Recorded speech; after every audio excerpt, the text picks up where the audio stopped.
welcome to Round Robin. I'm your host, Robin McCormick with the City of Hampton. And today we are going to talk about the events surrounding the 400th commemoration of the arrival of the first Africans. My guest is Terry Brown from the National Park Service. How are you? Welcome. Thank you. It's a pleasure to be here. This is an exciting weekend. I mean, I think it's a difficult weekend because anytime you talk about the institution of slavery, it's not, gosh, there's nothing heartwarming or pretty about it. And so choosing to recognize it, it has to be this balance of where we were and where we are 400 years later, right? Yes, it's a special moment for me. It's a special moment for the nation. I mean, when you start marking 400 years, I mean, you got to tip your hat to that. And you're right, it's not a celebration. I actually call it a commemoration, which I think brings in celebration. And there are things to celebrate. Yeah. And I think, you know, the fact that we have this story in our backyard is so special. And in August, we're going to get the nation behind us, and we're all just going to think about the journey that this country has been on. I do think, you know, one of the things that's come out of this planning is the national attention. I mean, I have read articles in the Washington Post, in national publications, on television, national things. It is telling that story that we haven't told very well, we as a country. I think we in Hampton have done better because it's our story. Right. So just because really still there are probably people who don't know the story.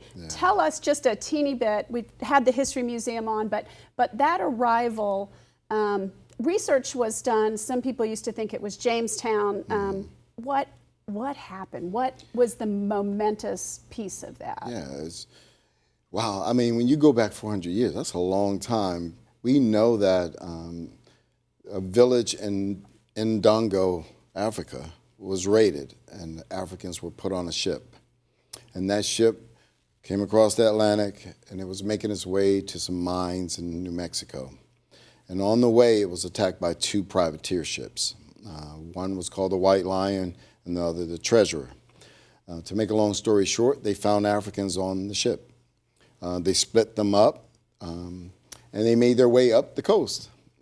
And both ships encountered a storm, and the White Lion was able to make it through first.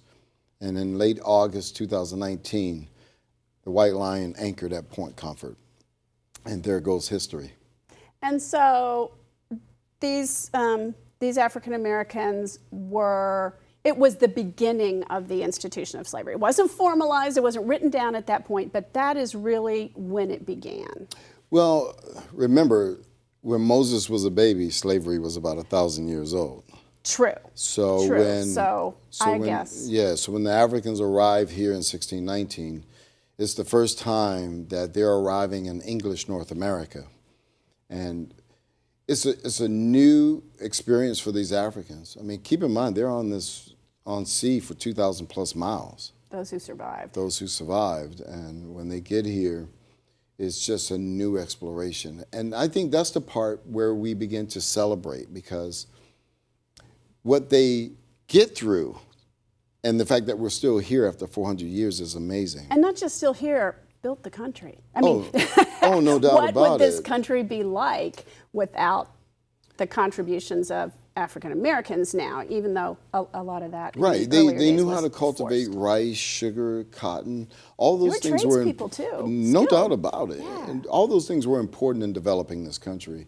But when I say it's an opportunity to really celebrate, I'm celebrating the fact that they were able to reinvent themselves, and they reclaimed their history and their heritage, and not just survive slavery. They created this fresh and vibrant response to American history. And I think, you know, by creating new music and art form and families and sound and languages, what a contribution to this country. And I think in August, what we have to do as a nation, no matter if you're black or white, you have to tip your hat to that. Absolutely. I mean, it's not a pretty story, and I won't flavor it up like it is, but the fact that it's one of the greatest survival stories in American history is truly amazing, and it happened in our backyard.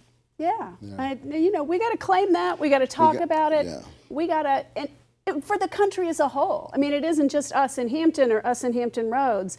It is a cornerstone of the country. You know, I stand at the 1619 marker. I was there yesterday, and while I was talking to a group, I also started thinking about the American Indian, right? Yeah. I mean, in the exploration of this new world, over 90% of American Indians died. I mean, I can almost put another marker right next to 1619 marker.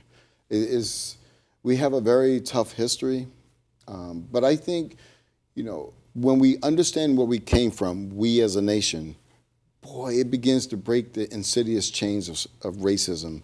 It really allows us to grow as a country. So how are we going to commemorate / celebrate / honor that this weekend in August? Yeah. It's the, oh, you better say the dates in case I get them wrong, 23rd through 25th? Yeah, it's the 23rd through the 25th. Now, what's happening is you have a number of organizations, everybody from the city of Hampton to the state of Virginia, the Fort Monroe Authority, and the National Park Service, and grassroots organizations like Project 1619. We're all coming together to provide the country something special. It'll begin with a series of receptions and public events, but the key dates that I want everyone to remember is August 24th and 25th. On the 24th, thank goodness. Which is a Saturday. Which is a Saturday, okay. Thank you. We're going to open up a new visitor center, a visitor and education center in honor of 1619. And this is a project that the state of Virginia, the Fort Monroe Authority, and the National Park Service are coming together to open for the public. And it's just so special to make this happen. Later that day, once the visitor center opens, we're going to have our annual 1619 festivities with Project 1619. There's going to be receptions later on that night. And then the big lovely thing is that we're going to have a free concert for the public at the Coliseum. I heard that. That's great. And that's awesome. We're going to have the Sounds of Blackness and some other artists. And I just think everyone should come out and have a good time. And then on Sunday is a project that I created. It's called Healing Day. And it's really an opportunity for everyone to come together. We're going to start the day off at 1:30 and go to 7 o'clock. And we'll have a town hall meeting with the National Park Service. I'm bringing in superintendents from around the country that have African-American related themes. Isn't that wonderful? Yes. That helps each of you increase tourism and understanding. Absolutely. Because if you're interested in this site, you might want to go there. Absolutely. Or if you're interested in that one. No doubt about it. And then at 3 o'clock, we're going to have a national bell ringing across the nation. I've encouraged all churches and community leaders to come together, find a church or create your own bells and ring bells at 3 o'clock that day. And at the fort, we're going to release 400 butterflies and doves. And at some point in the program, we're going to allow a drone to come in and have everybody there turn around, and we're going to take an archival photo. Because for the next 400 years, we want to give them an opportunity to see what happened on this day. Isn't that great? Yes, it's wonderful. Now, how many people are you expecting? I mean, this has gotten national press, but sometimes, you know, people don't come. Do you have any clue of how many folks will be coming from around the country? It's a great question, because when I started planning Healing Day, I was only thinking of Hampton, and then I started getting some juice. I think we're going to have a large attendance, but I will say this to the Hampton Roads community. You have to show up that day for me. I want personal appeal, you know. I want the world to know what we have in our backyard, and they won't believe me unless you show up. So come out, be a part of this experience. We're going to have gospel music. Our guest speakers will be Dr. Michael Eric Dyson and Dr. Michael Battle, who is the president of the Desmond Tutu Center. Oh, wow. And that, you know, okay, so I've just been talking about it in terms of the history of the country, but it is also the history of, you know, the world. It relates Africa to the United States. It ties in, you know, Europe and all those other countries and the trade, and it's important. It really is a landmark, and it's right here. So you don't even have to travel. Right. We can just, you know, I could bicycle. Well, I think I could do that. Oh, you get 10 points for that. You bicycle. You know, that way I was just thinking, what about parking? I could ride my bike. Yeah. There we go. Yeah, I'm excited about it. It's been a lot of work. You know, all these groups and organizations, we've been working on this for years, and now it's about to be here. and I have gray hair as a result of it, but it is so worth it. I see just a little bit. Just a little bit. Yeah. But it's so worth it because, look, I'm at a stage where we can have a conversation about race and slavery, and we can do that exercise, but I also want to pivot where we have a discussion about how we heal. I mean, it's important that we think that way a little bit because this country is 230 years old. That's it. And in the Constitution, it doesn't say we're a perfect union. It actually says in order to form a more perfect union, which means we all have to participate in this experiment. And I think the only way we have the success is if we all do it together. And that's my message. I'm speechless. I can't. You are so good at framing that and bringing it all together. Yeah, thank you. And I'm honored to serve as superintendent of this community because I think in my 3 years here, I've met so many wonderful people. I've had great food. I've had, the experience of meeting people who are just trying to do the right thing in the community, and they don't always get recognized for it. Mm-hmm. I sit on a federal commission now that was created by President Donald Trump. And this commission is designed to travel around the country and explain the significance of the 400. But it's also designed to provide scholarships and grants. And it looks like Congress is working to give us some money this year so that we can do that. But one of the things that we're going to do at Healing Day is I'm going to recognize about 10 to 15 people in the community and present an award to them that the commission formed to recognize the great work that folks are doing in their own backyard. This is also just a huge moment for the National Monument because it was declared and we were all celebrating, and there hasn't been a lot of money available to really grow it into the attraction and to develop the history and as fully as it can be. And this is a big step toward getting there. It really is a big step, and I give a lot of credit to the Fort Monroe Foundation, the city of Hampton, and of course the state of Virginia. And it's so easy to say that, it becomes boilerplate language to say that. But I really mean that. Behind the scenes, there's great collaboration happening, and this city should be proud of what we're doing, and I'm excited about it. I think too, in the early days, that wasn't, not to say things were bad, but it wasn't quite there. But right. This, I've watched that cooperation and interaction grow as you have, and y'all need each other. We do. Oh my goodness, we really do.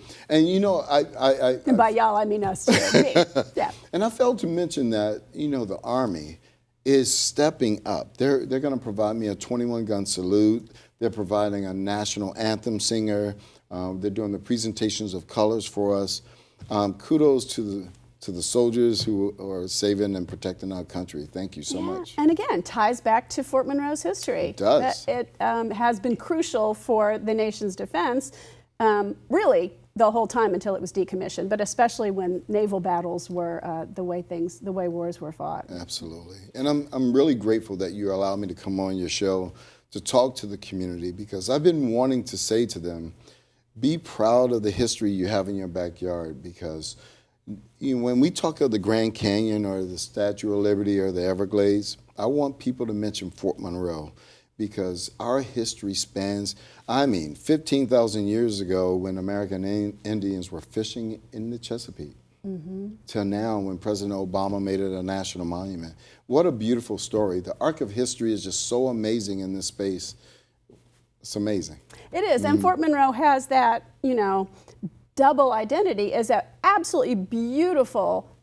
Parts of it are very natural. It's the kind of monument or park that you go to enjoy the natural beauty, but it's also got the history in a way that sometimes national seashores might not have. We've got both. No doubt about it. The other day I was walking along the beach just to pick up trash, and then I looked over at Mill Creek and I saw some kids kayaking and canoeing out there. Yeah. That's so good. Yep. We'll be there. Okay, one more pitch. Give us the dates and tell us why we should come. Look right into the camera. Talk to people. So you want to be there August 24th and August 25th. And I suggest that you go to the following websites. You can go to Hampton VA 2019, or American Evolution 2019, or you can go to the Fort Monroe National Monument website and learn a lot more about what's happening here in August. And you need to be here because this is historic. At least come and get the photo, if anything. That's right. Get that big archival photo, have your face in there.